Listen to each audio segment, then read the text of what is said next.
Hello అందరికీ welcome back our channel. ఈరోజు మేము చేసే కర్రీ ఏంటంటే మునక్కాయ చికెన్. కొత్తగా ఉంది కదా, చాలామందికి తెలిసే ఉంటుంది మునక్కాయ చికెన్. దాన్ని ఎలా చేయాలో ప్రాసెస్ చూసేద్దాం, వచ్చేయండి. ఫస్ట్ చికెన్కి మనం కారం, ఉప్పు, పసుపు మొత్తం కలిపి పక్కన పెట్టుకోవాలి. నెక్స్ట్ మనం బాండీ పెట్టుకొని ఆయిల్ పోసుకొని ఆయిల్ హీట్ ఎక్కిన తర్వాత పచ్చిమిరపకాయలు, ఉల్లిపాయలు వేసుకోవాలి.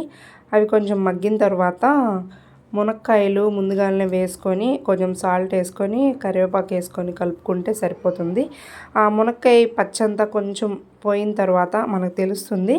మనం ముందుగా ప్రిపేర్ చేసుకొని పెట్టుకుంటాం కదా, అల్లం, ఉల్లిపాయ గసాలు, ధనియాలు ఇవన్నీ మిక్సీ పట్టుకొని పక్కన పెట్టుకుంటాం కాబట్టి ఆ మసాలా అంతా వేసి కలుపుకొని దాంట్లోనే కొంచెం మసాలా ఫ్లేవర్ అంతా పట్టి ఆయిల్ బయటకు వచ్చిన తర్వాత అది కొంచెం బాగా మగ్గిందని మనకు అనిపిస్తూ ఉంటుంది. టమోటా వేసుకొని మగ్గాక పెరుగు 1 కప్పు దాంట్లో వేసుకొని కలుపుకుంటే ఆ ఫ్లేవర్ చాలా బాగుంటుంది. ఒకసారి ట్రై చేయండి ఇలా కూడా. అది మొత్తం కలుపుకొని కారం, పసుపు, ఉప్పు మొత్తం వేసుకొని కలుపుకోవాలి. కొంచెం వేగిన తర్వాత మనం ముందుగా ప్రిపేర్ చేసుకొని పక్కన పెట్టుకున్న ఆ చికెన్ ఇందులో వేసుకొని బాగా కలుపుకోవాలి. ఈ మసాలా మొత్తం కూడా ఆ చికెన్కి పట్టే వరకు కలుపుకుంటే సరిపోతుంది.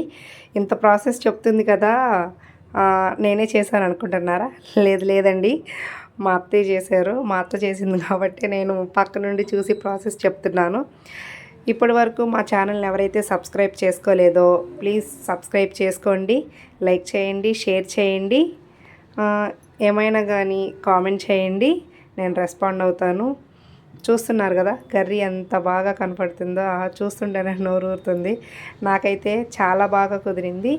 ఆ కర్రీ కూడా కలుపుకొని ఫ్లేవర్ మొత్తం పట్టిందాక మనకి కొంచెం ఎంతైతే అవసరం అవుతాయో అంత వాటర్ పోసుకొని బాగా ఉడకనిస్తే బాగా ఉడుకుతుంది. చూసుకోవాలి, అంటే మనం వాటర్ పోసిన తర్వాతే మొత్తం సరిపోయలేదో చూసుకోవాలి. కారం, ఉప్పు మొత్తం కూడా టేస్ట్కి తగ్గట్టుగా. తర్వాత అంటే ఉప్పు తక్కువైనా వేసుకోవచ్చు కానీ ఎక్కువైతే వేసుకోలేం కాబట్టి చూసుకొని వేసుకోండి.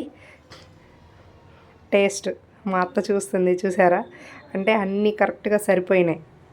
మాకైతే సరిపోయినాయి, మీరైతే చూసుకొని వేసుకోండి. ఎవరైనా ట్రై చేసే వాళ్ళు ఉంటే తప్పకుండా ట్రై చేయండి. సూపర్గా వచ్చింది కర్రీ అయితే.